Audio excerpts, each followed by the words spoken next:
Oh, you guys again. We actually got enough funding from the Space Laser Cabal? Shit, I wasn't expecting that. Alright, well, buckle your fuckles, cause I'm not letting up this time.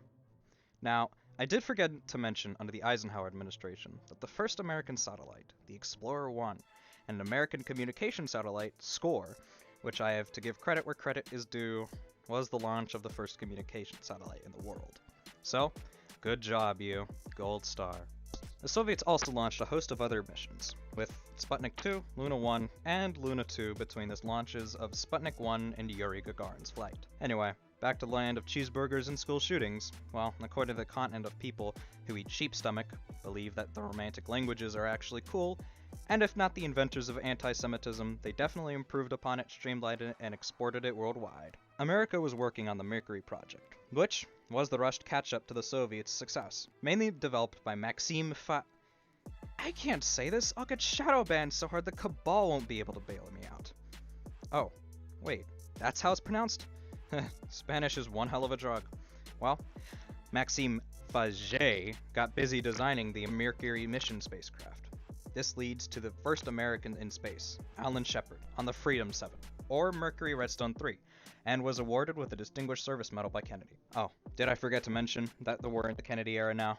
No, I'll keep up anyway. Like a jealous blonde bitch that he probably fucked, Kennedy sent up John Glenn as the first American to orbit Earth in '62, with the gayest call sign ever, Friendship 7. Why? Well, I like to think that Glenn only had 6 friends before Kennedy, all little girls that Jeffrey Epstein gave him. Look it up. And speaking about gay things, the Soviets just sent up the first woman to space, Valentina Tereshkova, on the Vostok 6. What an achievement for equality. Definitely not like she was coerced into a marriage with a cosmonaut who went up in the Vostok 3 because it was a fairy tale space message to the country.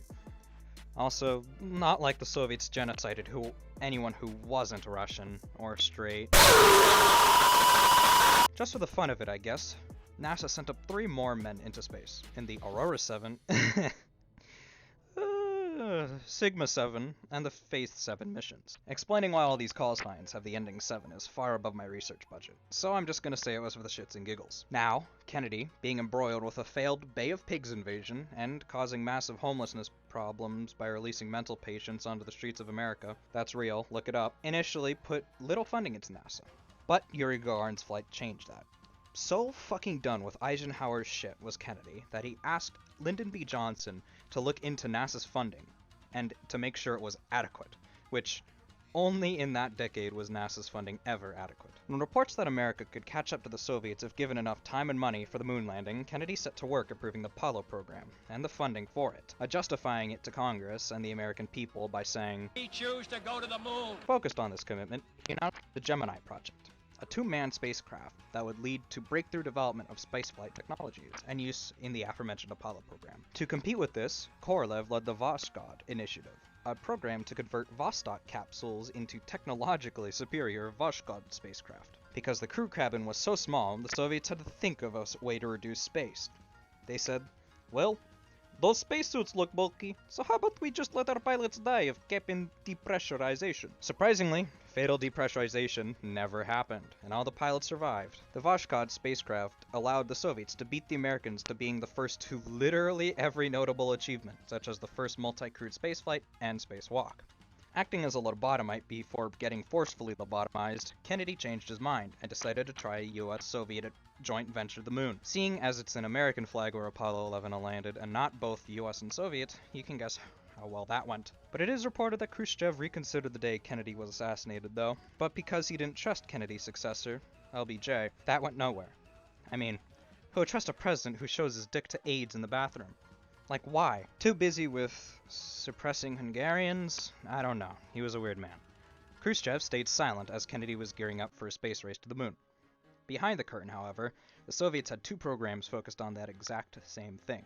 Old Nikita had poor, tired Korolev working on a moon landing program, projected for the end of 1967, and Vladimir Chalomy working on the initial moon flyby program, projected for 1966. Now, Korolev, being a victim of Stalin's gulags, suffered many issues earlier in life than expected, and before the projected date of even the moon flyby program, Korolev died of either a tumor or a poorly performed hemorrhoid surgery, or a well-performed hemorrhoid surgery that turned bad after he started internally bleeding. They tried intubating him, but his jaw, being injured in a gulag, never healed, so he perished. Man, Soviet figures dying under mysterious circumstances seems to be a running theme here. Another returning theme of the series is people missing out on the fruits of their labor, or lack thereof, as after the month of initial decree, Khrushchev was ousted by Leonid Brezhnev, a simple man who loved only three things: corruption, social climbing, and kissing. The man loved to kiss. Anywho, Brezhnev oversaw the delays of both these projects, as Soviet inefficiency plagued everywhere in Russian society.